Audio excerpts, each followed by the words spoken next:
Hey guys, it's Bro You Whack, and it's that glorious time of the year again, and I ain't talking about Christmas, because it's Halloween time. No, what I'm talking about is that I finally get to do a top 5 video based on what I want to do, and not in last week's poll. Y'all think it's funny? It's not. It's really not. I would love to do the top 5 best workshop game modes, but at this point, it's kind of irrelevant. But something that is relevant is looking at the top 5 best Halloween skins that came with the 2019 Terry event. I do this with every single event in efforts to try to help you decide what skin that you should get at the end of the event, and also trigger a bunch of people because their favorite skin didn't get the #1 spot. It could be at the #2 spot, but because it's not #1, I'm wrong. I'm terrible. I'm bad at this game. I'm boosted. I've heard it all, bruh. But luckily, the comments that I won't see in this video is how the Genji Halloween skin isn't at the #1 spot, because there is no Genji Halloween skin.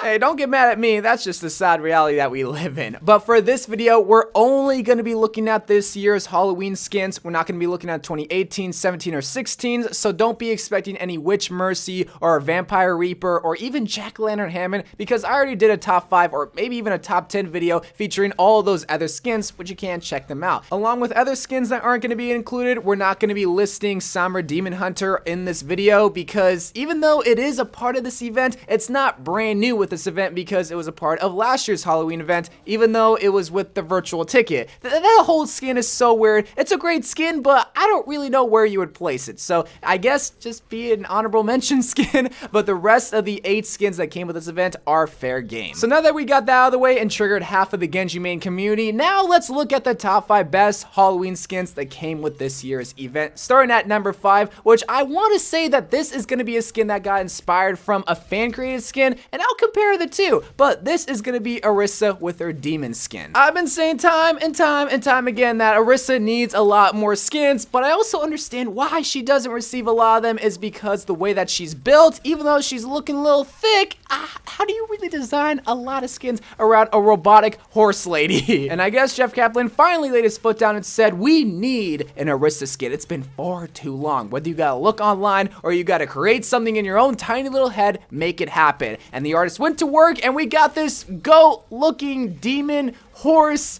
very scary on fire skin. Yeah, that's a good description of this IRISA skin. To be honest, I don't really know what IRISA is. Now, she is a demon. That might be seen as a stupid question, but demons can be of all sorts of shapes and sizes. They could be a devil demon, or they could be a ghost demon, or they can be my ex-girlfriend. There are so many ways that you can make a demon that the artist that created this IRISA demon skin, I think, took inspiration from a goat, which is correlated with the devil, which is often celebrated during Halloween because he's seen as this scary mythological creature, which we always celebrate those kind of characters, and also because the goat composition is one of the scariest comps of all time, and that's why they made the skin. I doubt that's why they made it. I think it's literally just because it's a goat. But even though I love many parts about the skin, whether it's her mask with the tifuses and even the fire within her chest, which gives it that hell-like atmosphere, the thing that ranks this skin a little bit lower on this list is the fact that it seems a little bit generic. It doesn't seem like IRISA is the only character that deserves the skin, because anybody could get a goat-like mask. Anybody can really get fire within their chest, like Tracer, or maybe Reaper can get a goat-like mask. IRISA, yeah, it fits her, but it's not really unique to her. And one last gripe that I have with the skin, which isn't really a gripe because that's the whole point of adding this feature, but it's the eye on her gun. Now, when it came to Symmetra's eye with her dragon skin, that was pretty cool because that looked like a dragon. Here, what is that? It looks like Big Hero 6, but that movie looks so adorable. And they put that marshmallow guy on her gun, and I don't get it, man, but I get it. That's the whole point. If it freaks me out, then it did its job. But now for the 4th best Halloween skin is gonna be one that I didn't understand at first, and to be honest, I still don't really know what this is, but it looks cool, it looks fantastic, and at the end of the day, that is why we get these skins, because that is how our favorite heroes is portrayed. And at the #4 spot, it's gonna be Ash, but more importantly, Thick Boy Bob and the Warlock skin. Now, I'm not the smartest person. I think most people would agree on that. A little bit too much of an agreement, but I don't know what this whole theme is. Is he a golem? Is this from Dungeons and Dragons? Is she a pirate? I don't get it, but she looks fantastic, and Bob is looking mighty thick, homie.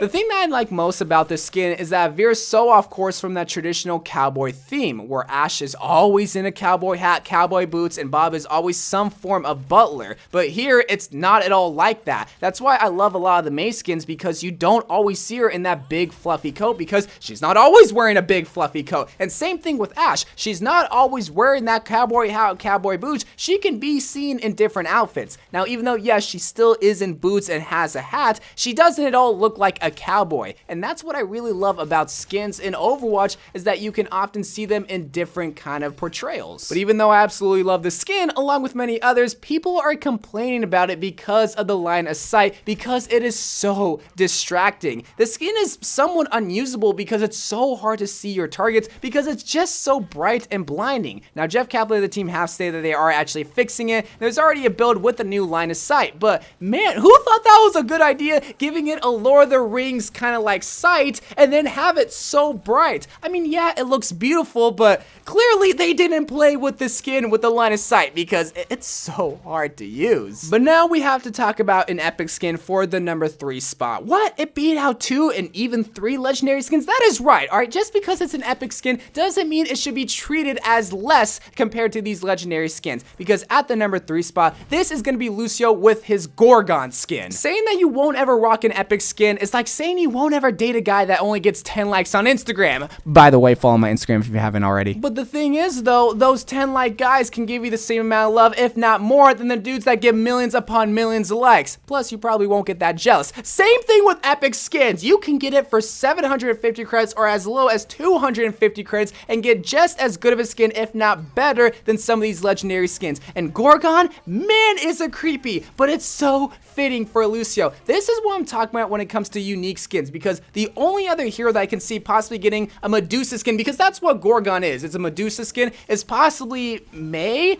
which, you know, the more I think about it, it's like, no, probably not. So that's why I like it, is because it's unique to Lucio, because he's got the locks, which are replaced with snakes. And then they went all out with that snake theme by giving him snake scales on his body, along with snake piercing green eyes, and even his gun has some snake scales. And that's basically it when it comes to this skin. It's very subtle, except for the obvious snakes in his hair, and you only have to spend 750 credits. So that's why it's at the number 3 spot. So that's epic, it's cheap, it's somewhat creepy, but somewhat beautiful at the same time, and it's very unique. But for the second best Halloween skin, it's gonna be one that could honestly be paid to lose. But I'm gonna be honest, most of us are gonna be losing anyway, so it doesn't make a difference whether we're gonna be using this skin or not. But this will be Tracer with their Will-O-Wisp skin. With Will-O-Wisp, I love the colors. I love that bright teal head with the bright teal fire coming out of the pumpkin, but then having this very dull, very muted color palette with her clothes. It just gives it that kind of contrast that you just fall in love with. But that could potentially hurt you in the end, because there is a glowing green target for where your head is supposed to be, which means easy headshots for the enemy Widowmaker, Soldier 76 Hanzo. But guess what? You're gonna be feeding, I'm gonna be feeding, so why not use this beautiful skin? Because, man, it's so cool. I love it. It just sucks that on dark maps, you're just sticking out like a sore thumb. But if you don't care about winning, then you probably appreciate the skin, especially when it comes to the tiny little details, like the pumpkin that I mentioned before, which is actually a pretty big detail, or the lock that changed the pumpkin to her chest, or maybe it's her elf shoes. Either way, it's a very unique skin for what it is. Not necessarily unique to Tracer, because anybody can really get a ghost ghoul demon skin, but I'm glad Tracer finally got a Halloween skin, especially one where she looks really good, man. And I'll be honest, I wanted to put Tracer Will-O-Wisp at the number 1 spot, but it couldn't have beat out this skin, because this skin is so perfect for this hero. It looks fantastic, and it's so fitting for Halloween that I don't know why we didn't get this skin sooner. And at the number 1 spot, it's gonna be Scorpion Widow. Psych! I hate that skin, man. Ugh, it freaks me out. I don't know who actually loves that skin, but the color's weird, she looks weird, it freaks me out, man. No, number 1, it's Ana Pharaoh. I'm sorry, Widow mains, but you have to admit, out of all the beautiful skins, for her to get that Scorpion for Mortal Kombat-like skin, that makes her look so weird.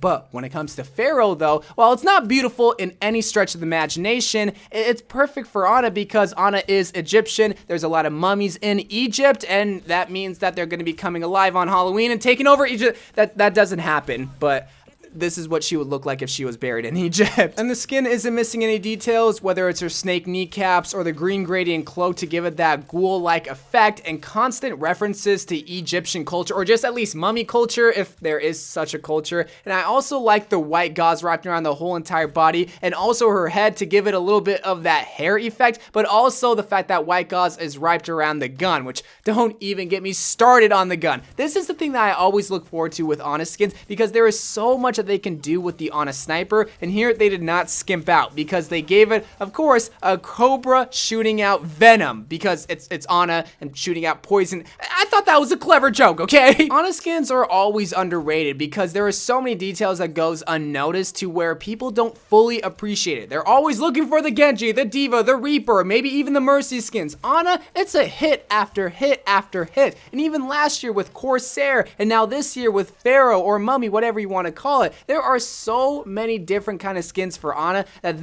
it's now just another scary skin for Ana, where before we got a cute skin or a very grandma-like skin. And that's why I love Ana, and that's why I love this skin, is that it just continues to add variety into her skin arsenal. But like I say for all these videos, my opinion isn't the say all be all, which I always encourage you guys to go in the comment section below and tell me what are your favorite skins. It doesn't have to be a top 5 list. It could just be my favorite is Demon, or my favorite is Inferno, or whatever. Here, Pharaoh, there's just so many reasons as to why you should love this skin, along with some of these other skins. I feel like this is going to be an event that goes forgotten because it didn't include a Diva or a Genji skin, or it didn't include flashy skins, but I think it was a good set of skins. Did it beat out last year? Probably not, but at the end of the day, we can at least appreciate the free DLC and free skins that Blizzard continues to bring to us. So I love you guys. Thank you guys for watching. More Overwatch videos to come, and bye.